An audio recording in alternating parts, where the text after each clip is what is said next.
Bienvenidas y bienvenidos a este espacio. Es la primera vez en mi vida que voy a entrevistar a alguien y para ello he elegido a mi amigo Eduardo Rincón, que es una persona que conozco hace ya, ¿cuántos años, Eduardito? Por ahí, ¿4 años, 5 años?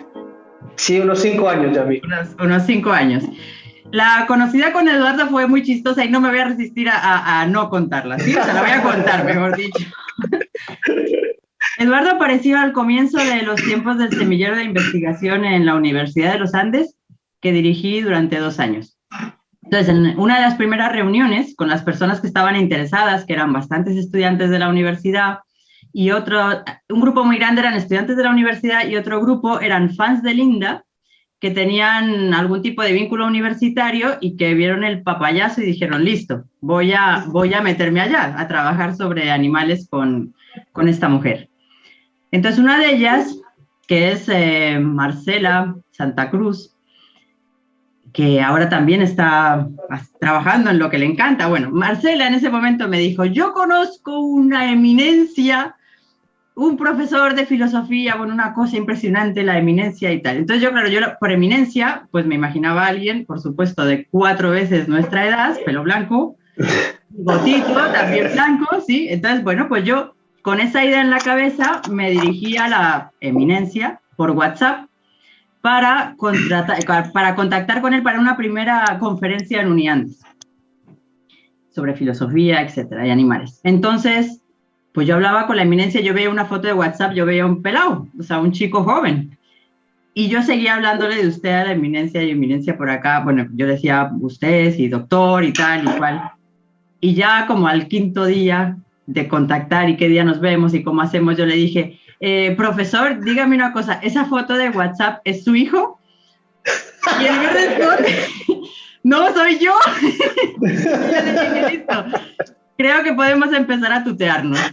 Y bueno, ese fue el comienzo de una gran amistad, de muchas colaboraciones. Eduardo ha colaborado en todos mis cursos, en todas mis iniciativas, cubriendo, digamos, la parte filosófica.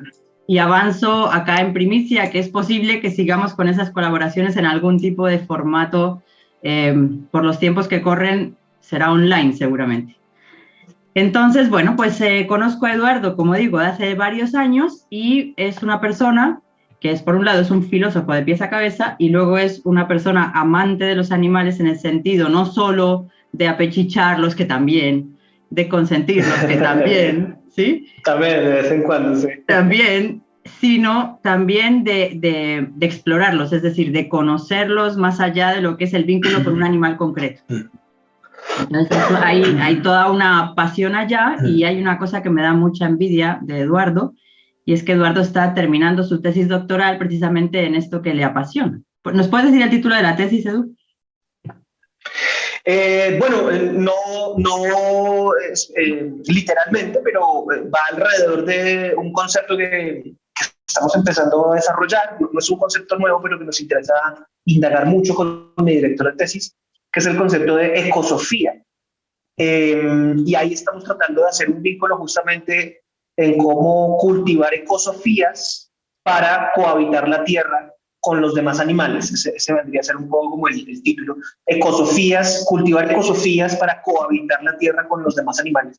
Y es un ejercicio de investigación filosófica que combina elementos de cultivo de la vida interna, de cultivo espiritual, que vincula elementos de filosofía moral, de filosofía política y también de economía y ecología. Digamos, es una investigación, de hecho, transdisciplinar, ¿no? que nos muestra un poco como la complejidad de la relación que tenemos con los demás animales y la necesidad de cultivar diversos frentes para tratar de recomponer hasta donde podamos esas relaciones tan dañinas en general, ¿no?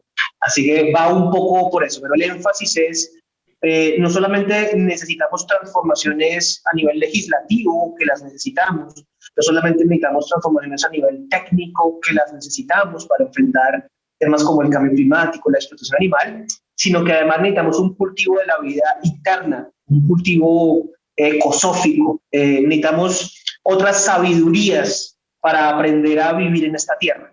Y bueno, ese es un poco el objetivo de la investigación, que espero que ya hacia mitad de este año, por fin, esté terminando. Mira la luz. Pues eso, yo muero de la envidia, porque mi tesis doctoral fue sobre un tema súper arduo del derecho penal, que bueno, pues sí, muy chévere para explicarlo en clase, pero con esto uno puede vivir, ¿no? En lo que le interesa. Sí. Entonces, bueno, Eduardo es doctorando de la Universidad Autónoma de Madrid, que es en la que yo me gradué, y también tiene magíster en filosofía, es decir, como digo, un filósofo de pies a cabeza. Y Eduardo pasó y está ahora mismo también dando clase en varias universidades en Bogotá, y en su cargo actual es director del semillero de ética animal del Observatorio Distrital de Protección y Bienestar Animal de Bogotá, la ciudad en la que compartimos todos esos años. También es miembro del Instituto Latinoamericano de Estudios Críticos Animales, en fin, como ven, una eminencia. Entonces, eminencia querida. No, para nada. A él no le gusta nada. A él no le gusta nada, pero bueno, yo sigo mamando gallo con eso, porque eso ya, o sea, un chiste así no se puede botar a la caneca. Sí. Que se quede como chiste simplemente, ¿no? Entonces, el objetivo de invitar a la eminencia en esta primera entrevista, de algunas más que quiero hacer en esta temporada de podcast y de videocast, que estamos tratando temáticas animales, es seguir en esa línea, y es aterrizar temas que se tratan en la academia, que yo misma también he tratado en la academia, o que he visto de la mano de personas estudiosos, etcétera, como Eduardo, y aterrizarlos para que todas las personas tengan acceso a ese tipo de debates, por un lado, y de argumentos, por otro. Es decir, todos escuchamos hablar de la sintiencia, pero no sé hasta qué punto tenemos muy claro qué es, más allá de que si a uno le arranca un bigote a un gato, pues que le va a doler, ¿sí? Entonces, ¿de dónde viene toda esa idea de la sintiencia? ¿Qué había antes de esa idea de la sintiencia? Porque, digamos, había algo, la sintiencia es algo súper moderno a nivel teórico, obviamente la sintiencia es desde que el mundo es mundo, ¿no? ¿Qué ha habido después? ¿Qué ha habido después de la sintiencia? Porque nos hemos quedado atascados allá. A nivel social ese es el debate que se maneja. En el Congreso de la República yo escuché hablar de sintiencia, pero ha habido desarrollos posteriores que no se conocen por el público en general, y por tanto no se conocen con las personas que defienden esos intereses de los animales en el Congreso, en la arena pública y también en grupos, etcétera, ¿no? Entonces la idea es eso, conocer, ampliar las miras, debatir, abrir la perspectiva y, bueno, pues conocerte también a ti, Eduardo, y que nos ilumines un poco en todo este camino filosófico. Y para eso empiezo precisamente con esta idea de qué había antes de la sintiencia. Yo tuve la ocasión de escuchar a Jane Goodall en un par de ocasiones. Una de ellas con Linda, ella misma lo va a contar en un podcast en pocos días. Bien. No solo la conoció personalmente, sino que la ayudó en su charla, ¿sí? Y precisamente, sí, ese honor tuvimos las dos.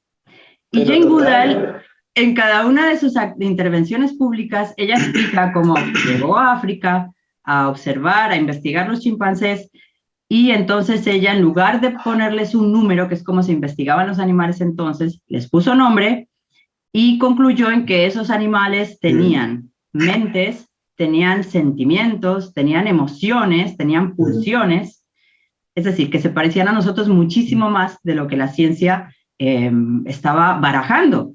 Y la ciencia le dijo, usted está loca, se está saltando los métodos investigativos. Y ella dice, listo, yo observaba mi perra, y ahí es donde entró Linda en esa charla. Yo observaba mi perra y yo me di cuenta, ella fue mi mejor maestra, de que los animales son eso, y en los chimpancés vi lo mismo, ¿sí? Y yo me pregunto, ¿cómo es posible que esta señora que hizo estos estudios en el siglo pasado, quiero decir, que no es de allá mejor dicho, del medievo, ¿no? Es de hace poquitico. Tuvo que luchar contra todo un status quo que decía lo contrario, cuando para cualquiera que conviva con un animal o que tenga una mínima sensibilidad es algo evidente. Entonces, la pregunta primera para Eduardo es, ¿qué había antes de esta noción de que los animales son algo diferente a máquinas o que sienten? ¿Qué era lo que había antes? ¿Con qué nos manejábamos a nivel filosófico?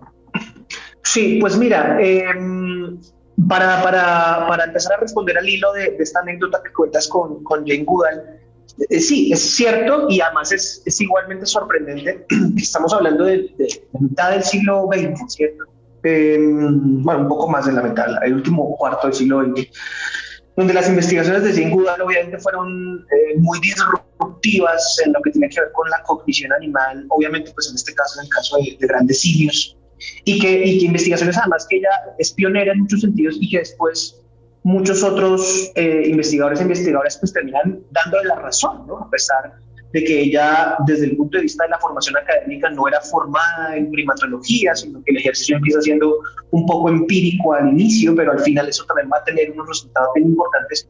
Al final el tema es que uno de los temores, no solamente de esa época, sino todavía de nuestra época, es la acusación constante de antropomorfización. Es decir, que cuando empezamos a hablar de todos estos temas que tienen que ver con ética animal o con derecho animal o con el reconocimiento de, no sé, del valor de la vida de los otros animales, casi siempre una de las primeras acusaciones es estás antropomorfizando a los animales, ¿no? Es decir, le estás atribuyendo una serie de características y comportamientos humanos a un animal que no es humano.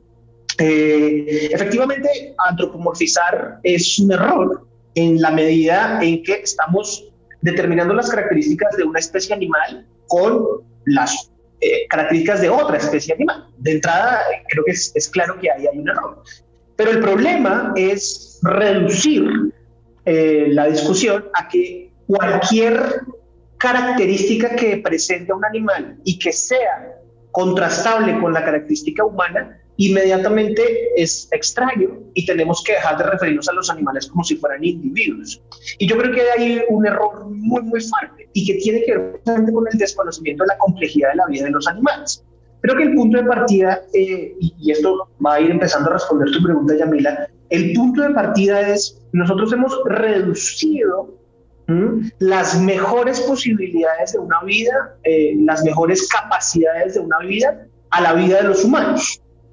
A esta postura la llamamos antropocentrismo, ¿cierto? Es decir, la idea de que la vida humana está en el centro de la consideración moral porque es la vida más valiosa posible, siendo otras formas de vida inferiores a la vida humana. Esa noción cultural que ha sido transmitida de generación en generación y que viene probablemente desde la antigüedad griega, estamos hablando del siglo V antes de nuestra era, es decir, hace aproximadamente 25 o 26 siglos, es una noción que está muy enraizada en nuestras diversas expresiones culturales, el hombre como centro. Esa noción de hombre como centro nos impide, desde el punto de vista cultural, reconocer en los otros animales una serie de comportamientos, ojo, que no son humanos, sino que son comportamientos animales, pero que también están evidenciados en nosotros, básicamente porque somos animales. Entonces ahí está como ese punto de inflexión, ¿no? El reconocimiento de que somos animales empieza a desdibujar ciertas acusaciones de antropomorfismo. El hecho de que reconozcamos, por ejemplo, que un animal puede sufrir, por ejemplo, que una vaca puede sufrir cuando es destetado su ternero. Alguien diría, hombre, no antropomorficemos, el ternero no va a sufrir porque le quitan a su mamá ni la mamá porque le quitan al ternero. Eso es antropomorfizar. Pero cuando uno investiga y va hacia la concepción biológica, por ejemplo, la vida de los animales, pues para los mamíferos el vínculo familiar hace parte de lo más fundamental de su existencia, justamente porque son mamíferos y tienen la condición de la sociabilidad. Por eso cuando decimos, por ejemplo, que un ternero puede sufrir cuando es arrancado del seno de su madre, no estamos antropomorfizándolo, sino de hecho estamos describiendo una condición mamífera. Entonces, fíjense que aquí el punto es que nosotros no antropomorfizamos a los animales en muchos casos, sino que más bien los mamiferizamos. Y ahí hay un movimiento interesante, porque descubrimos y reivindicamos que la vida de los animales es mucho más compleja de lo que pensamos y que son capaces de tener emociones, de que son capaces de tener vida afectiva, de que son capaces de tener vida cognitiva, y que eso no significa antropomorfizarlos, sino por el contrario significa reconocer en su propia condición mamífera, por ejemplo, en gracia al ejemplo que estamos hablando, una serie de capacidades importantes. Yo creo que ese es como el primer paso aquí interesante sobre ese concepto que es tan polémico como el de la antropomorfización. Y con respecto al tema de la sintiencia, el concepto de sintiencia es una especie como de de punto de partida de toda esta discusión que se ha abierto, sobre todo a partir de 1975, cuando se abre como la pregunta de si tenemos o no obligaciones éticas, de si tenemos o no obligaciones morales con los demás animales, de si tenemos responsabilidades con los demás animales. La sintiencia es un muy buen punto de partida, porque es el reconocimiento de que compartimos con otros animales una característica biológica fundamental, que es la característica de sentir placer y de sentir dolor, ¿no? Y es el punto de partida fundamental. Antes del reconocimiento de la sintiencia como un punto clave en la discusión, y que de hecho, por ejemplo, es el punto clave que describe el avance de muchas modificaciones legislativas en todo el mundo, reconocer a los animales como seres sintientes. Pues antes, en realidad, la concepción era que los animales eran máquinas que actuaban de manera instintiva. Y esa categorización se la debemos a René Descartes, filósofo francés moderno de finales del siglo XVII, que instaura toda una cultura en la que el valor de la vida de los animales es inferior, básicamente porque son máquinas instintivas. Y el hecho de que sean, o mejor, la razón por la cual Descartes consideraba que eran máquinas instintivas era porque los animales no tenían alma.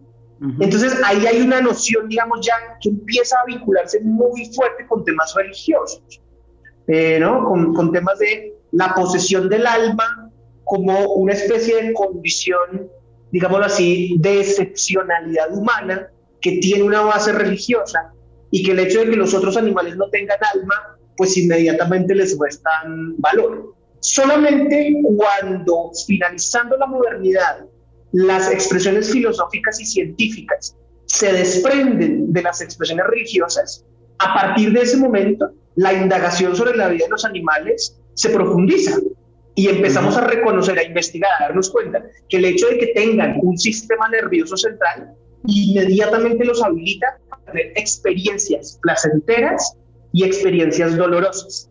Y ese es el punto de partida en el que conectamos con nuestras creencias éticas, por lo menos en Occidente, donde uno de los principios fundamentales de la ética es que producirle dolor a un ser que siente dolor está mal desde el punto de vista moral. Y si la indagación nos ha permitido verificar que todos los animales que tienen sistema nervioso central también sienten dolor y placer, entonces ya queda claro el criterio que ellos también podrían entonces entrar a ser parte de nuestra condición, de nuestra consideración moral. Si los otros animales sienten dolor y placer, pues a ver, ellos entonces también, hacia ellos también tendríamos una serie de obligaciones y una serie de responsabilidades. Antes de la sintiencia estaba la máquina, y antes del animal máquina estaba el animal tótem, el animal como elemento sacrificial, de hecho, el animal como elemento espiritual, ¿no? De hecho, si uno lo mira, por ejemplo, desde el punto de vista de las culturas judeocristianas que están en Occidente, en Medio Oriente y en Occidente, el animal tiene un valor sacrificial, ¿no? El animal es una forma de comunicación con la divinidad a través del Cordero de Dios. El Cordero de Dios que quita el pecado del mundo, por eso Cristo es Cordero, y por eso, desde el punto de vista, por ejemplo, de la teología cristiano-católica y cristiano-católica, Dios entrega a su Hijo y lo sacrifica como un animal para crear un nuevo pacto que sustituye al del Antiguo Testamento. Ahí hay una relación muy interesante, y si lo miramos en las culturas ancestrales antes de la colonización en América, en Abya Yala, pues los animales tienen, porque lo siguen teniendo para nuestros ancestros aborígenes, un valor espiritual. De hecho, es muy interesante porque para la mayor parte de las cosmovisiones indígenas, los humanos somos hermanos menores de los animales, y los animales son hermanos mayores. De hecho, los animales son guías espirituales, y los seres humanos somos unos aprendices recién llegados a la tierra, y muy malos aprendices además, y muy malos huéspedes. Eso para decirlo rápidamente, como esos antecedentes, ¿no? Entonces, animal máquina, animal sacrificio y animal guía espiritual. Es curioso como, retomando esto último, es curioso como ahora empezamos a volver a tener esa idea de alguna manera que podemos aprender de ellos, ¿no? Que ya no es tanto el tótem, pero sí es como que me puedo inspirar en los animales, ¿no? Que pues Linda ha sido una inspiración de un montón de niños para decir, si Linda pudo, yo puedo. Eh, Exacto.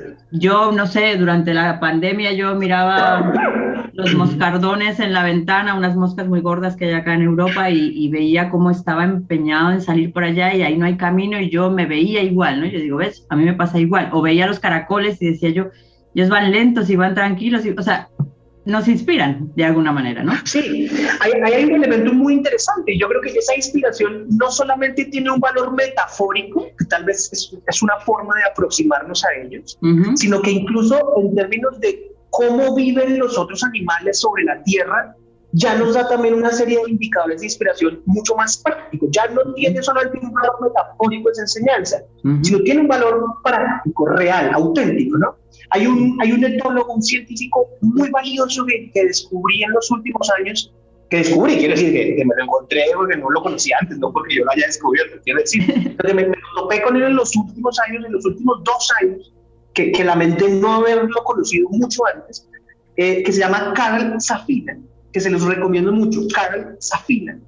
De hecho, tiene un par de charlas TED muy interesantes alrededor pues de eso, de comportamiento animal, etología. Y tiene un libro que es hermosísimo que se llama Mentes Maravillosas. Y en este libro, por un lado, lo que nos hace es actualizarnos en las últimas investigaciones etológicas sobre la complejidad de la vida de los animales, sobre la mente de los animales.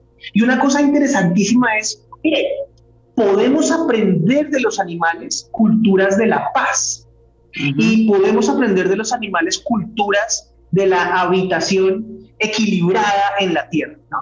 Estos animales que somos nosotros, los animales humanos, hemos generado durante los últimos siglos una forma de habitación de este planeta Tierra absolutamente extralimitada, ¿no? Exacerbada, hiperacelerada, súper extractivista, ¿no? Tremendamente contaminante, generando mucho daño, dolor y sufrimiento a nuestro paso. Y cuando uno se detiene a mirar, bien sea en campo o por lo menos a través de la investigación bibliográfica, la forma en que viven otros animales, tenemos muchas cosas que aprender en términos de esa interacción con los ecosistemas, ¿no? La forma en que ellos captan sus alimentos, la forma en que habitan los ecosistemas, la forma en que se distribuyen socialmente, la forma en que aprovechan energéticamente los insumos que tienen. Parece descabellado al principio que los humanos podamos aprender algo de los animales, pero cuando nos damos cuenta del escenario, digamos, tan complejo en términos climáticos como el que nos encontramos ahora, sin duda un escenario de humildad humana que tendríamos que cultivar es legal. Vamos a detenernos un momentito, vamos a reconocer que acabamos de llegar a este planeta Tierra, que ya quedó clarísimo que no sabemos cómo vivir en este planeta Tierra.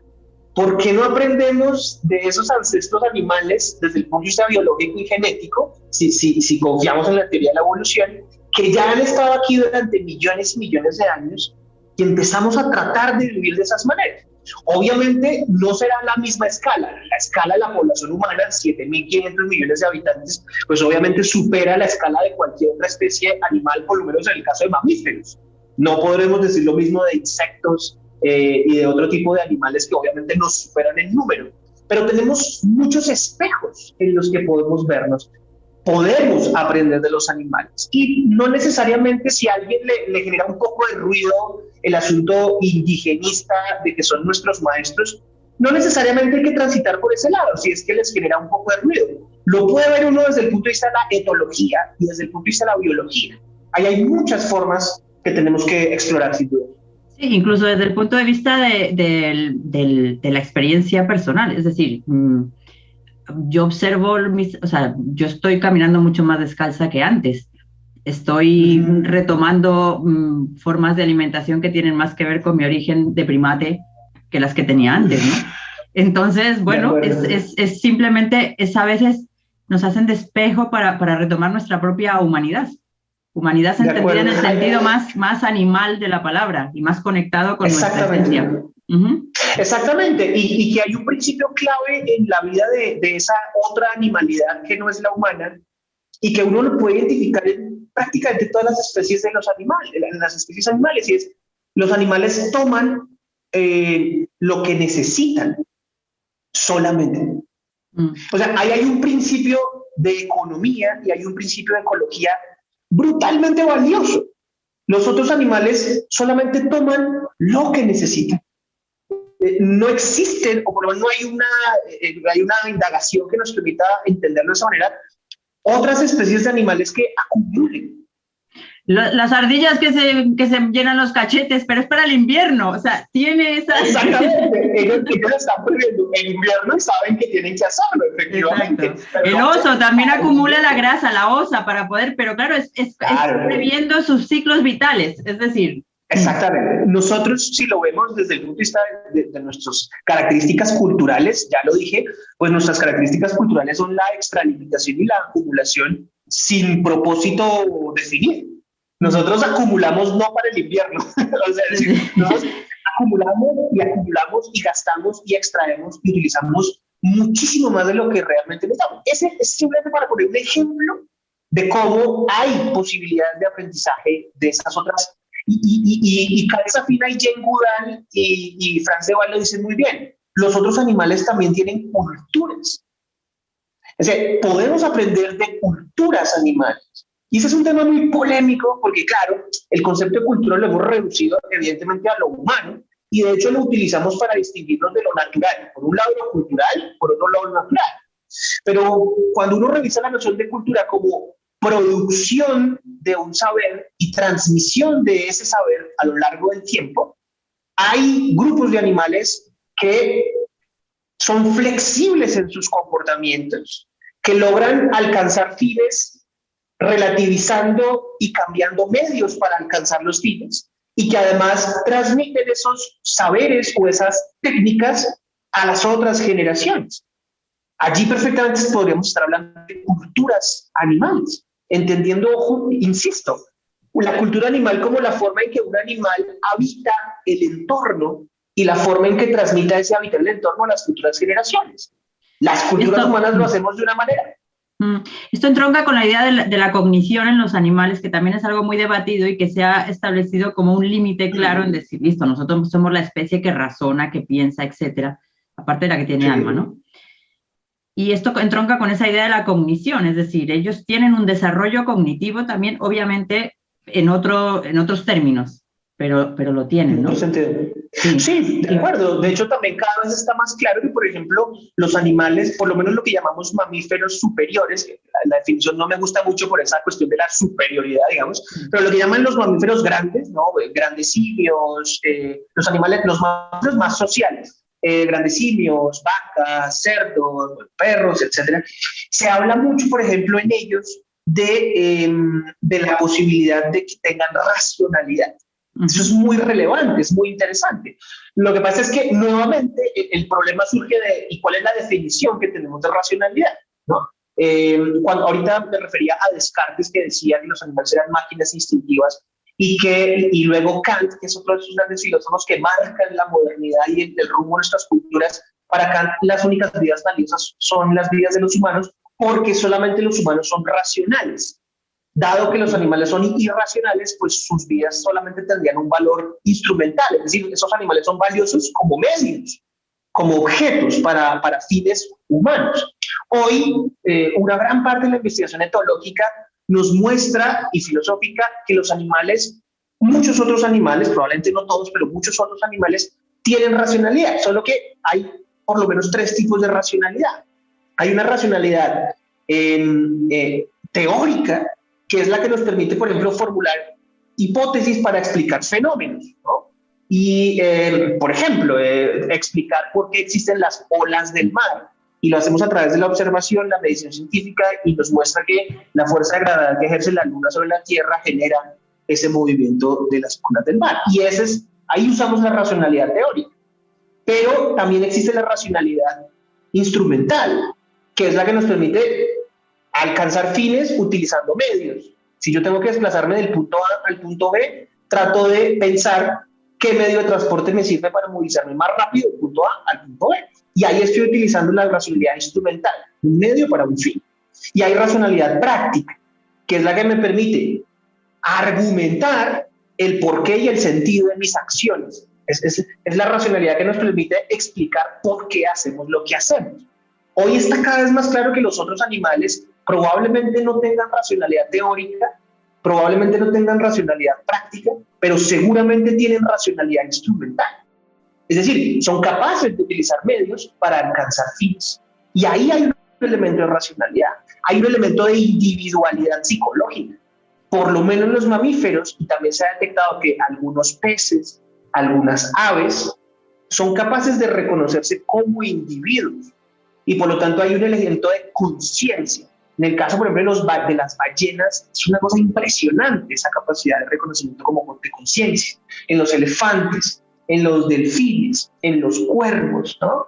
Como digo, yo creo que parte del ejercicio, siempre que hablamos de ética animal, derecho animal, consideración moral de los animales, es la primera gran tarea es, bueno, vamos a tener que deshacernos de esas concepciones anacrónicas de lo que era la animalidad y actualizarlos cada vez más en el campo de la indagación que nos muestra esa complejidad de la vida. Hoy, decir que los animales tienen vida cognitiva ya no es descabellado, por lo menos en una buena parte de los círculos académicos.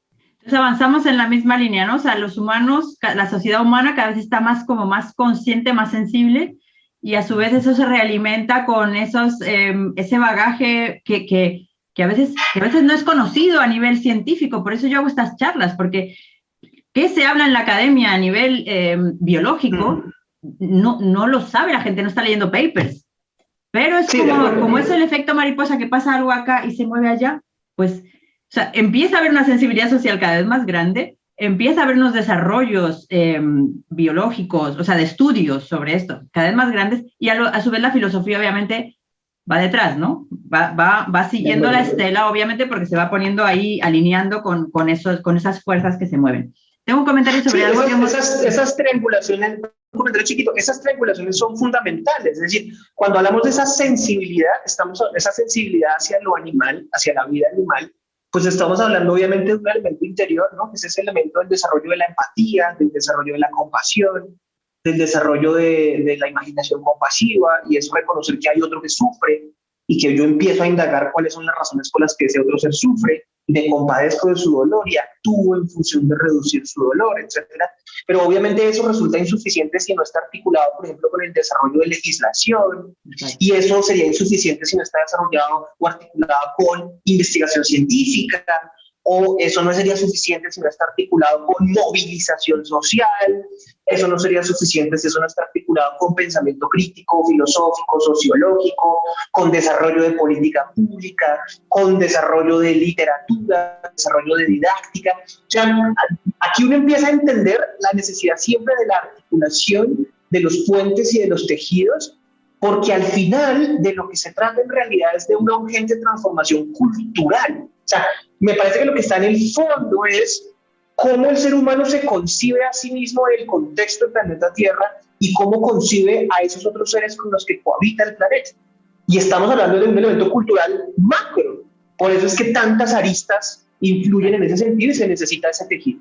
Y es sinergia, o sea, unas van alimentando a las otras, porque por ejemplo, eso en la legislación se ve claramente basada en la sintiencia. Y aquí voy. Nos hemos quedado en la sintiencia, creo que es porque es lo más intuitivo, ¿sí? Exactamente. Es lo que todos vemos, o sea, quiero decir, yo sigo sin poder creer cómo la ciencia, antes de Jane Goodall, todos pensaban que era eso, una máquina, o sea, como Descartes, o sea, dice, le pego a un perro y chilla, y eso es una reacción instintiva, o sea, realmente, bueno. Instintiva, sí. Era así, ¿no? Sí, pero bueno. El impedimento era la acusación de antropomorfización. Cualquier avance investigativo que se hiciera en ese sentido, incluso en épocas cartesianas, inmediatamente la acusación era, eso es antropomorfización, eso no es ciencia, por lo tanto, simplemente no entra. Eso es poesía. Eso es todo eso es poesía, eso es misticismo, eso es superstición, y bueno, pues nada, no entra. Hoy, digamos, afortunadamente, eso ha cambiado de manera muy radical. Y nos llevaría a un escenario de, bueno, también hay una necesidad de un después de la sintiencia, ¿no? Exacto, esa era mi siguiente pregunta. ¿Qué hay después de la sintiencia? Exactamente. Hay desarrollos que yo te he escuchado hablar varias veces de ellos, pero pues eso, cuéntaselo a las personas que nos estén escuchando para que sepan que además de argumentar con la ciencia, que ha habido más, que hay mucho más detrás de eso. Claro. Sí, de acuerdo, porque lo decíamos tú y yo, o sea, la ciencia es el punto de partida, tiene ese sentido intuitivo, ¿no? De que reconocemos que si, el típico ejemplo, que si le pegas a un animal, este llora, pero ya sabemos hoy que si llora o chilla o emite algún tipo pues, como de reacción, no lo hace solamente desde el punto instintivo, sino porque efectivamente hay una afección negativa a su sistema nervioso central y eso le está produciendo dolor. Incluso le puede producir sufrimiento en el caso de animales que tengan una vida cognitiva fuerte, ¿no? Es importante distinguir eso, ¿no? Una cosa es el dolor, otra cosa es el sufrimiento y otra cosa es el daño. El dolor es esa afección negativa al sistema nervioso central y el sufrimiento tiene que ver mucho más con la afección a la condición cognitiva, a la vida psicológica del individuo. Uno puede, de hecho, sufrir sin necesidad de sentir dolor. Uno puede sufrir por un recuerdo, uno puede sufrir por una nostalgia, uno puede sufrir por una ansiedad del futuro, sin que necesariamente haya dolor en ese sentido físico del dolor, de la afección al sistema nervioso central. Y entonces, cuando nos quedamos solamente en la sintiencia, si nos quedáramos solamente allí, entonces diríamos que los animales solamente pueden sentir dolor o placer. Pero resulta que los animales también pueden sufrir. Y entonces vamos un paso más allá. Y cuando damos ese paso más allá, nos damos cuenta que no solamente no basta con evitar pegarle al animal, o evitar chuzar al animal, o evitar producirle dolor al animal, sino que dado que reconocemos que los animales son individuos, entonces reconocemos que ellos son los dueños de su vida, como cada uno de nosotros es el dueño de su propia vida individual, y que cada uno de ellos, como nosotros, tienen una vida compleja, ¿no? Probablemente las ocupaciones y las complejidades de la vida de un cerdo, de una vaca o de un perro no sean como la de los humanos. Y eso tiene que ver obviamente con nuestro desarrollo neuronal y la creación cerebral de nuestra mente, que es la que nos complica tanto la existencia. Nuestra mente es la que nos complica tanto, nuestra mente como el desarrollo del cerebro es la que nos complica la existencia. Probablemente las complicaciones existenciales de un perro, una vaca o un cerdo no sean del mismo tipo de los seres humanos. Pero el hecho de que no sean del mismo grado no quiere decir que no sean valiosas, que no sean relevantes y que no sucedan. Vuelvo al ejemplo de la vaca que es separada de su cría recién parida. Allí probablemente hay sufrimiento porque hay una afección a esa vida sensible, hay una afección a esa vida cognitiva. Y ese es un muy buen ejemplo porque puede que esa separación se produzca sin dolor. Es decir, puede que quien lo haga tenga algún tipo de consideración y produzca esa separación sin que haya golpes, sin que haya torturas, sin que haya amarres de ningún tipo, que se haga de la manera menos dolorosa posible. Pero eso no exime de que allí haya una experiencia de sufrimiento ante el arrebato, ¿no? Ante la separación, ante la frustración de una relación afectiva. Y ahí es cuando tenemos que transitar más allá de la sintiencia y reconocer que los animales no solamente sienten dolor y placer, sino que además tienen intereses y tienen capacidades, que tienen intereses y que tienen capacidades, ¿no? Y cuando decimos que tienen intereses, lo que estamos diciendo, y esto, digamos, para quien le interese profundizar en bibliografía, en autores, en autoras, esto lo profundiza muy bien Tom Regan, es un filósofo y un abogado estadounidense que murió hace un par de años, y él lo profundiza en un libro que se llama Jaulas Vacías, y también en un artículo que se llama Poniendo a las personas en su sitio, que se los recomiendo, donde explora esta posibilidad de que los animales tengan intereses en su propia vida y por lo tanto frustrar el desarrollo de esos intereses de la vida de un animal, pues obviamente puede constituir un acto incorrecto desde el punto de vista ético, y desde el punto de vista del derecho incluso podría ser considerada una especie de incorrección jurídica, incluso un delito, dependiendo del tipo de daño que estemos produciendo, ¿no? Y en ese sentido Tom Regan dice, mire, los animales no solamente sienten dolor y placer, sino que además son sujetos de su propia vida. Y ahí surge la noción de la individualidad animal, que es muy importante, la individualidad psicológica. No solamente son seres con receptores de dolor y de placer, sino que son seres con cerebro y con un desarrollo mental, insisto, que no necesariamente es igual al de los seres humanos, probablemente no, pero al fin y al cabo lo tienen y son capaces de tener experiencias de sufrimiento. Y luego, un paso más todavía de las ciencias, digo, el de intereses, tiene un paso adicional, y es que los animales tienen capacidades. Esto es muy importante, y esta idea la desarrolla la filósofa norteamericana Martha Nussbaum en un libro bellísimo que se llama Fronteras de la Justicia. Y ella ahí lo que muestra es que los animales no son entes pasivos en el mundo, que si uno, digamos, se detiene solamente con el tema de la sintiencia, uno diría, ok, los animales son una especie de entes pasivos en el mundo, lo único que debemos hacer es evitar producirles dolor, no les peguemos, no les acuchillemos, no los ahorquemos, etcétera, pero básicamente no actúan en el mundo esos animales, sino que están ahí, en silencio, mirando pasivamente el mundo. Bueno, Martha Nussbaum justamente a través de la actualización de un montón de evidencia biológica y etológica, pues muestra que los animales tienen vidas activas.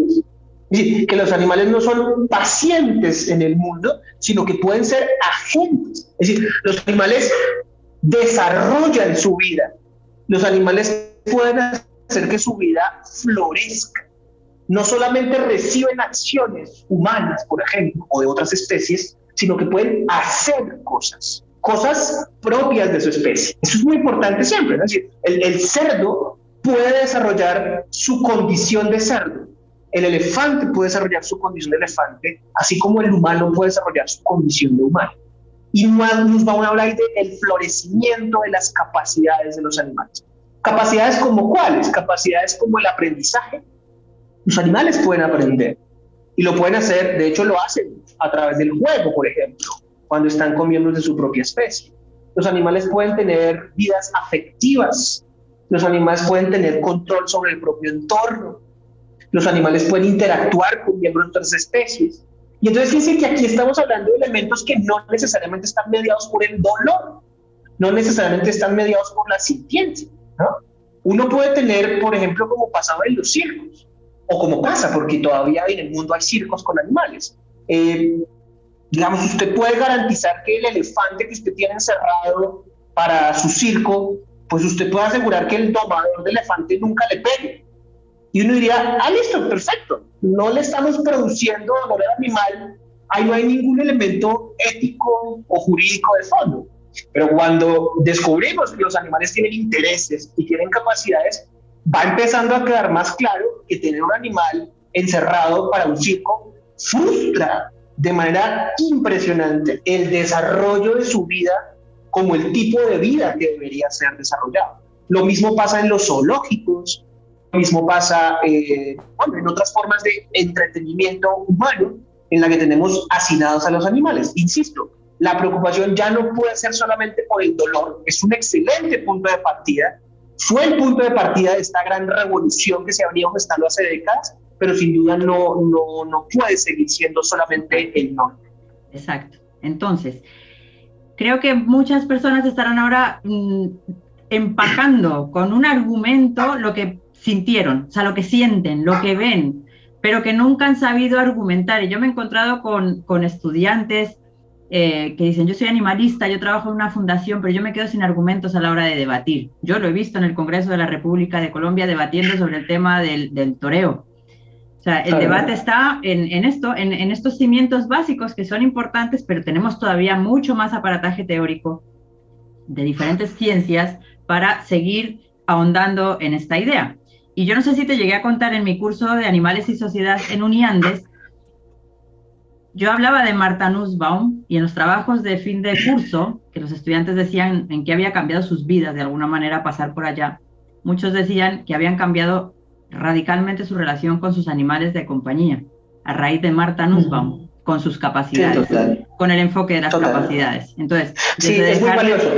Sí, desde dejar de ponerle ropa, o sea, de ver al perro como perro, decir, este animal ya no es un muñeco, ya no es un hijito, ya no es, o sea, que sí, que un día le ponen unos disfraz de Halloween y se totea la risa y listo, no pasa nada, ¿sí? Pero el resto del tiempo, o mientras lleva el disfraz de Halloween, pues es un perro, ¿no? Y eso realmente a las personas les impactó muchísimo, a nivel teórico y en sus vidas. Y yo creo que esto va a ser algo parecido a lo que ocurra después de esta Claro, charla acá. eso es muy importante porque además Marta nos desarrolla un concepto muy bonito que es el de imaginación compasiva, que a mí me gusta mucho y que lo hemos conversado en varias ocasiones, Yamila, y que hablamos, por ejemplo, que lo que tú haces con Linda Guacharaca, con el personaje, tanto el auténtico digo, tanto el real, quiero decir, la Linda Guacharaca real de 4 patas, de 3 y media, y la Linda Guacharaca como figura literaria, digámoslo de esa manera, es justamente estimular la imaginación compasiva. Y lo que Marta Nussbaum llama imaginación compasiva es parte de la siguiente idea. Como que la noción tradicional, todavía bastante extendida, es que la razón y los sentimientos están divorciados, ¿no? Y fíjense que casi todo el tiempo hay una serie de mensajes que nos invitan a actuar cada vez más racionalmente y no tan pasional o sentimentalmente. En realidad ese es un enfoque que está equivocado. La razón y los sentimientos no van por vías aparte. Por el contrario, están absolutamente imbricados. No hay decisión racional sin que haya elementos sentimentales y pasionales de fondo. Lo que pasa es que no necesariamente son tan evidentes y creemos que las decisiones racionales son limpias, puras, absolutamente estructuradas, pero en realidad no es así. Y eso está cada vez más mostrado, digamos, en términos de psicología cognitiva, etcétera, etcétera. Y hay un punto clave que encuentra Nussbaum, y es que en realidad son las emociones y las pasiones las que nos llevan a actuar. Y que las emociones y las pasiones son realmente el primer gran motor de la acción humana. Recoger a Linda para mí fue eso, o sea, hay que poner mi foto ahí al lado. Exactamente, y la racionalidad, que es muy útil, aquí no estamos haciendo ningún desprecio de la racionalidad, no tendría ningún sentido. La racionalidad es un proceso posterior que le permite darle estructura y permite asignar un sentido a ese primer gran movimiento de los sentimientos y de las pasiones.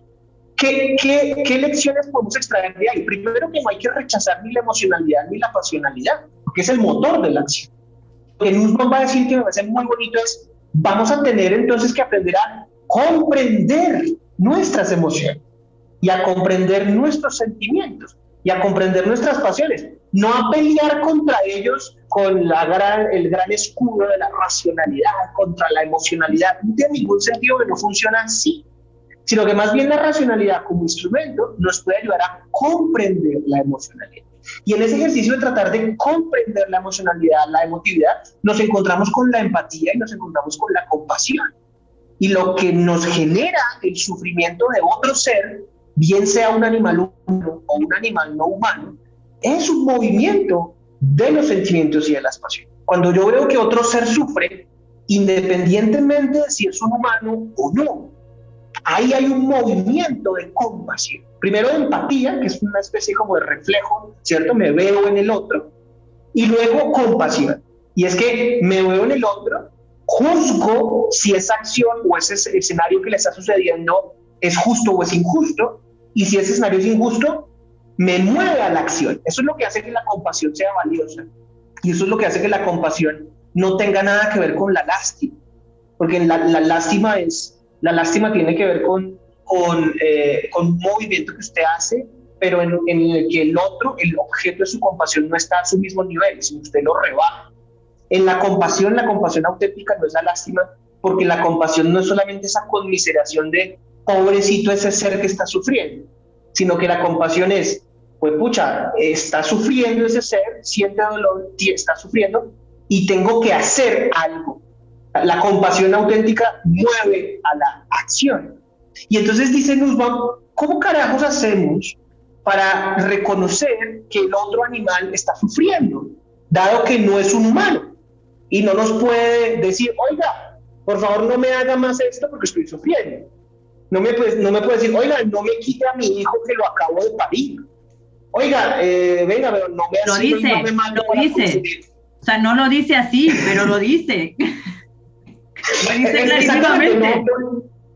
Exactamente, no lo verbaliza, pero muy bien lo dice y lo expresa de múltiples maneras. Y eso es lo que hago yo con Linda, es que es eso, es como y las acusaciones algunas veces, porque en general la gente entiende bien cuál es el juego, digamos, pero es eso, es ponerle voz, porque es una traducción, pero yo no me invento nada, o sea, yo no siento que me esté, obviamente hay una elaboración mía, y hay una parte humorística, pero realmente lo dicen. Y ahí está el elemento de la compasión. Ahí está el elemento de la compasión. ¿Dónde está el elemento de la imaginación? Nussbaum dice, mire, es que nosotros creemos erróneamente que cuando un humano le dice a otro humano, oiga, estoy sufriendo, ¿cierto? Y entonces genera compasión. ¿Usted cree que efectivamente usted entiende lo que esa otra persona le está pasando por su vida? Pero creo que todas y todas los que estamos aquí tenemos claro que uno no entiende lo que le pasa a otro humano realmente. Ni siquiera si el otro humano se lo está contando. Es muy difícil. Si Yamila me dice que está sufriendo, yo puedo tratar de entenderla. Y seguramente haré yo memoria de las veces en las que yo he sufrido, y lo que hago es yo tratar de asociar las veces en las que yo he sufrido con las emociones que me está verbalizando Yamila y tratar de decir, oiga, sí, a mí me ha pasado algo parecido, yo más o menos entiendo lo que tú estás pasando, ven, yo te acompaño, ¿qué necesitas? Ahí, eso es clave, ahí Nussbaum dice, ahí también estamos utilizando la imaginación, porque al final tú lo que estás haciendo es de alguna manera reconstruir lo que el otro te está diciendo. En este caso el humano te lo está verbalizando, ¿está bien? Pero incluso uno verbalizando no puede describir completamente lo que siente. Por lo tanto, yo estoy mandando fracciones de información. Bueno, pues con los otros animales pasa exactamente lo mismo. Nos comunican cosas de manera fraccionada, de manera distinta a la verbal, y como muy bien dices, creo que esa palabra es importantísima. Nosotros lo que hacemos es de alguna manera traducir, por supuesto, al lenguaje humano, porque es que somos nosotros los que estamos comunicando algo, traducir al lenguaje humano lo que ese ser nos está expresando de múltiples maneras. Y ahí utilizamos la imaginación, y Barton dice imaginación compasiva, es decir, un elemento de imaginación que me permite reconocer que ese otro animal sufre y me mueve a la acción para disminuir o acabar con ese sufrimiento. O sea, en últimas traducimos siempre, nosotros solo sabemos lo que hay en nuestro universo, pero siempre estamos traduciendo el mundo, siempre. Y eso nos cuesta exacto. Y eso es un tema que a nivel personal yo estoy trabajando bastante, que tiene que ver con que yo estoy interpretando todo. Mi último podcast hablo precisamente de eso, ¿no? Y en función de eso podemos trabajar en nuestras interpretaciones para mejorar nuestra vida. Pero bueno, con esto me salgo del tema. Me encanta porque Eduardo siempre le pone un toque científico, filosófico a las cosas que son intuitivas. Entonces, cuando después de escribir los libros de Linda me explica esto, digo, claro, es tal cual este ejercicio, sin tener ni idea de esa noción ni de ese concepto. Hace rato sin ponerle ese concepto, claro. Exacto, yo no le había puesto el nombre. Y cuando estabas hablando ahora de que podemos aprender de los animales a llevar una forma de vida diferente, como corriente, pues eso es lo que yo vivo. O sea, yo cada vez necesito menos cosas, cada vez tengo menos preocupaciones por el futuro. Obviamente tengo ego, soy humana, sí, me maltrato, me castigo, me preocupo. O sea, tengo esas cosas, pero siento que cada vez hay una confianza mayor en la vida, que es la que tienen los animales. O sea, un vivir al día, un ser.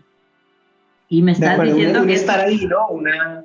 Una conciencia del presente cada vez más atenta, ¿no? Y cada vez menos necesidad de acúmulo de cosas, que es algo que llevo desarrollando desde que empecé a viajar en bicicleta, que obviamente si vas en una bici, pues se te quitan las ganas de cargar, ya te lo digo, porque los primeros 20 kilómetros ya has botado la mitad del equipaje, ¿no? Pero digamos que empezó ahí, y también siendo, claro, viajera, nómada, entonces te acostumbras a ir con pocas cosas, pero yo es una tendencia que cada vez veo más extrema en mi caso. Entonces llega de nuevo Eduardo y me dice, mira, hay corrientes filosóficas y de estudios que están explicando esto y que nos dicen, miren los animales para aprender. Y digo, mira, perfecto. Vamos pues a ir entonces como... ya sabes que tienes que conseguirte ese libro entonces de Mentes Animales de... Exacto, total, tal cual, y capaz que lo reseño y hago un podcast Mentes maravillosas, Mentes maravillosas. Perfecto. Vamos a ir ya como con un par de cositas más y ya vamos a ir terminando. Bien. Bueno, yo siempre he tenido una pregunta. Cuando yo comenzaba a ocuparme de estos temas del derecho animal, yo decía, carajo, es que si los animales tienen derecho, los seres vivos, todos los seres vivos tienen derecho, entonces, claro, no puedo tomar antibiótico, porque eso implica matar una flora, o sea, unas bacterias, una vida, antibióticos antivida de ese tipo de bichos, ¿no?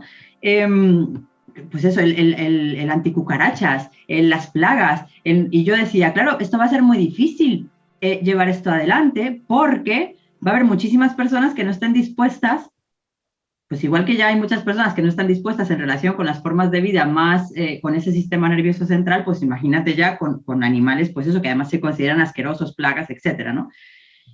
Y entonces ahí llegó el tema de la sintiencia y yo vi que había como una categorización clarísima, es decir, los que entran dentro de la protección son los que tenemos un sistema nervioso central y los demás quedan como en un limbo, como por fuera, y entonces solamente tienen una protección en términos, pues por ejemplo, de ecología, ¿no? De mantenimiento de ecosistemas, ese tipo de cosas, pero como seres individualizados, pues ya se nos dificulta la cosa. Entonces, siempre me queda, por un lado, el alivio de decir, listo, puedo tomar antibiótico, listo, estos seres no tienen ese sufrimiento, pues eso, pienso yo que es en un camarón, ¿sí? Aunque ahora, por ejemplo, en Inglaterra se ha dicho que las langostas, que los cangrejos, etcétera, tienen, o luego están los pulpos, ¿sí? Entonces, no sé si es que estamos de momento pues conformándonos con la idea de la sintiencia y ocupándonos de los seres que tienen ese sistema nervioso central y que poco a poco vamos a ir llegando a darnos cuenta de que los demás pues que también hay que protegerlos en esos mismos términos. Entonces, bueno, esto es algo que me deja un sabor agridulce por esto, porque por un lado permite establecer un límite de cara a otorgar derechos que puede ser más asumible por una sociedad de manera gradual, que es como vamos en esto y como se va en todo generalmente, y hay otros que quedan por fuera. Pero por otro lado me quedo con la cosa de decir, es que todos somos individuos, o sea, todos tenemos también, yo creo que una cucaracha también tiene unas capacidades, no sé si sufrirá, pero desde luego tiene una vida de cucaracha, clarísima. O sea, hay cosas que hace que no hace. Entonces, ¿qué opinas tú sobre esto? O sea, sí, es un tema muy interesante. Yo tendría un par de reflexiones al respecto. La primera, que creo que efectivamente no todo debe ser reducido al campo del derecho, en lo que tiene que ver con el relacionamiento con otras formas de vida. ¿Por qué? No porque el derecho no sea relevante, no, todo lo contrario. O sea, por lo menos en Occidente y en la tradición occidental, pues por supuesto el derecho y toda la tradición deontológica es clave, ha sido clave en la organización de nuestras sociedades, de nuestras culturas. O sea, eso, pues, quien lo niegue, pues obviamente está tapando el sol con un Edu, pero no, perdón, lo voy a decir porque no es que yo esté tomando el derecho como medida de todas las cosas, simplemente el derecho es un reflejo de lo que está pasando en la sociedad. O sea, el derecho acaba siendo el espejo en el que, o sea, todos esos desarrollos sociales, biológicos, filosóficos se acaban reflejando en el derecho. Entonces, por eso lo digo. Y justamente allá iba a desembocar la reflexión un poco. El derecho termina siendo una especie como de catalizador de una serie de reivindicaciones, de una serie de demandas sociales, de una serie de sensibilidades. Lo que pasa es que el derecho no necesariamente llega, no todo eso llega de manera rápida al derecho, no necesariamente. Exacto. Entonces puede que en términos de la sensibilidad social o las transformaciones culturales ya se estén dando en este mismo instante una serie de transformaciones y movimientos muy interesantes que se van a demorar mucho en llegar al derecho. Es decir, o sea, el concepto de sintiencia llega muy demorado al mundo del derecho animal específicamente, ¿no? O sea, la sintiencia animal está más o menos detectada hace mucho tiempo y apenas en esta última década del siglo pasado es que empieza a llegar a legislaciones del mundo, ¿no? Entonces, sí, allá desemboca, pero eso no significa que lo haga a la misma velocidad. Y entonces, ¿hacia dónde va la otra parte de la reflexión? A que entonces también tenemos que complementar la visión del derecho con otra serie de elementos y otra serie de formas también de darnos nuestras propias formas de organización social. Y ahí es donde creo que los elementos éticos pues entran de manera muy interesante. Cuando hablamos de derechos de los animales siempre surgen un montón de caricaturizaciones y varias de ellas tienen que ver con ejemplos que tú has planteado, no porque tú los caricaturices obviamente, sino porque son los ejemplos cotidianos. Entonces como, bueno, pues derechos para los cerdos, pues derechos para las cucarachas. Y eso hace parte de los ejercicios de caricaturización, porque primero, cuando hablamos de derechos para los animales, casi siempre estamos hablando de derechos para los mamíferos en general. Y luego un poco hacia algunos peces, hacia algunas aves. Lo que quiero decir con esto es que esto es un elemento progresivo. En ningún momento nadie ha hablado de derechos para las cucarachas, para poner el ejemplo. Entonces quiero decir, esto hace parte de la caricaturización de la discusión y yo creo que simplemente hay que entender que es un ejercicio lento de transformación también del campo jurídico. Eso sería lo primero. Lo segundo, en las últimas 3 décadas ha surgido una movilización social y jurídica muy interesante alrededor del tema de los derechos de la naturaleza. Tremendamente interesante y que se ha hecho desde aquí, desde Abya-Yala, desde lo que conocen como América, y que justamente tiene esa reivindicación de nuestra ancestralidad indígena y es la cosmovisión que tenemos o que teníamos en Abya-Yala, que es el nombre, digamos, indígena para lo que después de la colonización se llamó América, y es justamente una especie de resurgimiento de varios elementos interesantes sobre nuestras propias cosmovisiones que reconocen a la naturaleza como un ser vivo. Y esto es muy interesante porque ese reconocimiento de la tierra como un ser vivo ya no solamente hace parte de nuestras tradiciones ancestrales indígenas, sino que además una buena parte de la biología, una buena parte de la física cuántica, a partir de la década de los 80, empieza a reconocer que la Tierra es un organismo vivo desde el punto de vista biológico. Encontramos, por ejemplo, ejemplos muy interesantes con la hipótesis Gaia, la teoría Gaia, desarrollos científicos de James Lovelock, de Lee Margulis, el planeta simbiótico, de Fritjof Capra, la trama de la vida. Es decir, el lenguaje científico también está empezando a reconocer que la Tierra es un organismo vivo. Y entonces, el elemento de los derechos para los organismos vivos, pues empieza a darse la discusión. Esta es una discusión que va a ser muy larga y va a haber muchos conflictos entre escenarios de derechos para los animales, derechos para la naturaleza. Entonces eso para mandar varias ideas en la primera reflexión. Estos son campos emergentes, ya iremos cómo se va dando la discusión. Yo creo que ni siquiera hemos logrado garantizar derechos para perros y gatos. Pues estamos desde el punto de vista mundial en lucha por reconocimiento de derechos de los animales explotados en producción, derechos de los animales explotados en experimentación animal, científica.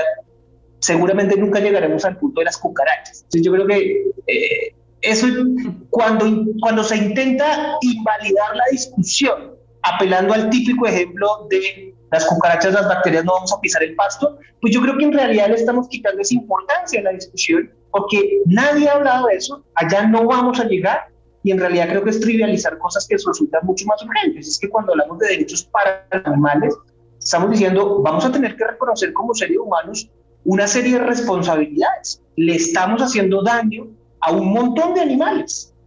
¿Cómo vamos a hacer para evitar que se dañe? Y va mi segunda reflexión, y termino con esto. Y es que creo que entonces ese otro elemento que va más allá del derecho, que lo alimenta, es un principio ético, y es el principio ético de no dañar a los seres que pueden ser dañados. Creo que es un principio ético clave para ampliar la discusión. Tenemos que cultivar sociedades que tengan como elemento clave el principio ético de no dañar a los seres que pueden ser dañados. Y a partir de ese principio ético empezamos a aterrizar las discusiones en muchos sentidos. En el sentido del derecho, en el sentido de la legislación, en el sentido de las prácticas culturales, en el sentido de la forma en que nos alimentamos, en el sentido de la forma en que redistribuimos la riqueza, por ejemplo, en el sentido de la forma en que utilizamos lo que llamamos los recursos naturales, entre comillas. Pero fíjese que surge de la base de un nuevo principio ético, principio ético de no dañar a los seres que pueden ser dañados y que sustituye tal vez al principio ético de nuestra condición humana moderna. Y es que la tierra y los animales están aquí para los seres humanos. Y ese es básicamente el principio ético con el que nos hemos movido en los últimos siglos. Sustituir ese principio ético cambia las discusiones fundamentales. Y una última cosa, ¿por qué tantas discusiones alrededor del tema del derecho humano? Pues porque el derecho es un artificio humano y evidentemente pues está hecho en función de lo humano y es normal que sea así. Así que creo que simplemente lo que hay que estar atentos es a, esos nuevos campos argumentativos, esos nuevos dilemas que se presentan y seguir dando el debate sin invisibilizarlo y sin caricaturizarlo. Me parece un cierre maravilloso. Voy a añadir que hay constituciones en América Latina que introducen ya la protección de la madre tierra como objeto de protección directo. O sea, no como sujeto. Exacto, como sujeto activo con derechos y sujeto de protección. O sea, quiero decir objeto en el sentido que nosotros también somos objeto de protección, pero vista como eso, como un ente además global y vivo. Hay varias en América Latina. Segunda cosa tiene que ver con esto. O sea, hay debates que seguramente no se van a dar o que quizá no vayamos a ver, que es el de las cucarachas y seguramente el de los animales llamados de consumo. O sea, y ahí vemos que hay una gradación de debates que se van dando, que van teniendo esa idea de, listo, podemos debatir sobre esto porque estoy dispuesto, esto empieza a recobrar más valor y para mí esto pierde valor en la medida en que esto gana valor, ¿no? Entonces estamos dando una serie de debates que son actuales y efectivamente tienen que ver sobre todo con mamíferos. En el caso de las cucarachas, llegará un momento en que también entremos en el debate y lo hagamos con la ponderación de intereses que se lleva a cabo ahora en relación con los mamíferos. Es decir, de pronto la cucaracha individual, pues listo, pero en el momento en que es plaga, como entonces eso ya afecta a mi salud, pues ahí ya puedo acabar con ella, ¿sí? O yo me imagino incluso argumentos tipo legítima defensa, ¿no? Con una bacteria, o sea, una vaina así, ¿no? Seguro, porque de hecho nosotros somos los artífices del derecho, nos inventaremos y aplicaremos esos desarrollos también cuando sea un problema acuciante. De momento, efectivamente, estamos comenzando con este tema, estamos empezando. Sí, es un campo emergente. Exacto. Ahora, yo creo que va a haber varias, o sea, digamos, el contexto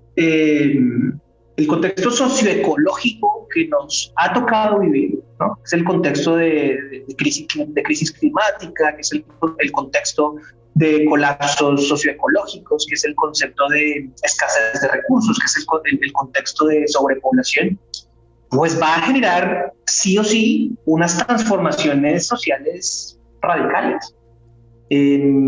Lo va a generar, es decir, es innegable. O sea, frente al cambio climático, de hecho, ya la mayor parte de estudios coinciden en que ya no hay plazo para la mitigación del cambio climático, sino que la etapa en la que nos encontramos es la etapa de la adaptación al cambio climático. Y esta adaptación al cambio climático es ya el reconocimiento de la irreversibilidad del cambio climático, vamos a tener que, como especie humana, reconfigurar la forma en que habitamos el planeta Tierra. Y eso puede ser radicalizándose hacia un ejercicio de aceleración de la destrucción o transitando hacia otras vías que nos permitan habitar de manera mucho más descalza, ¿no? De manera mucho más humilde la Tierra. Y esta segunda vía, el de tratar de construir vías más humildes, más descalzas, menos destructivas, menos dañinas, seguramente van a tener que incluir a otros animales. Ahora que tú mencionabas a los animales explotados en producción, probablemente en los escenarios de cambio climático nos vayan a obligar a reconfigurar esas relaciones con los animales explotados en producción. Muy probablemente. Ahora, desafortunadamente, seguramente no será a las buenas, sino será a las malas. Exacto. No será a través del derecho de reconocerles derechos, sino que será decir, escucha, o cambiamos esto o nos vamos todos para el carajo.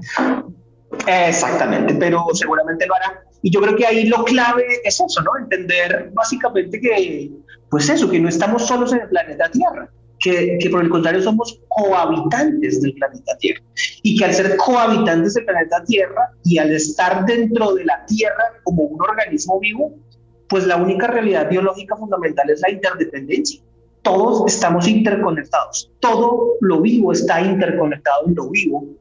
Lo que pasa es que culturalmente nuestros desarrollos mentales nos han puesto en el lugar de superioridad, pero ese es un relato cultural, el de la superioridad humana, y hoy necesitamos contarnos otras historias, hoy necesitamos contarnos otros relatos para reubicarnos en la Tierra, porque esta Tierra que estamos destruyendo ya no es la misma de hace unos siglos, y no lo será para peor si seguimos pensando que somos la cúspide de una pirámide inexistente, porque en la naturaleza no hay pirámides, en la naturaleza hay redes complejas interconectadas. Perfecto, ahí está Eduardo. Me encanta este final de charla ahí lanzando palitos para la hoguera. Cuente relatos, y yo ahí. Sí, hay que contar relatos, hay que contar otras historias. Hay que contar otras historias. Listo, Eduardo, te agradezco muchísimo tu tiempo. Me encanta hablar contigo, por eso seguimos hablando y seguimos hablando. También de temas académicos, hablamos de todo, pero de temas académicos y de temas de animales también. Espero que para el público pues haya sido tan interesante como ha sido para mí. Y eso, seguiremos en contacto y desarrollaremos cosas juntos. En esta charla de más o menos 1 hora pues hemos alcanzado a tocar así como de puntillas, pero creo que el objetivo se cumple y profundizaremos porque son temas que merece, pues eso, que nos va la vida en ello, ya ahora más que nunca. Aparte de que le encontremos gusto y que tengamos esa empatía y que sea el primer gancho, pero en realidad son temas claves para nuestro bienestar y para incluso para nuestra permanencia acá, ¿no? Sin ninguna duda. A ti, Yami, muchísimas gracias por la invitación, un gusto como siempre verte, hablarte, y un gusto haber compartido ese espacio con todas aquellas que te ven. Un abrazo muy grande. Un abrazo espichado, Edu. Chao. Chao. Gracias.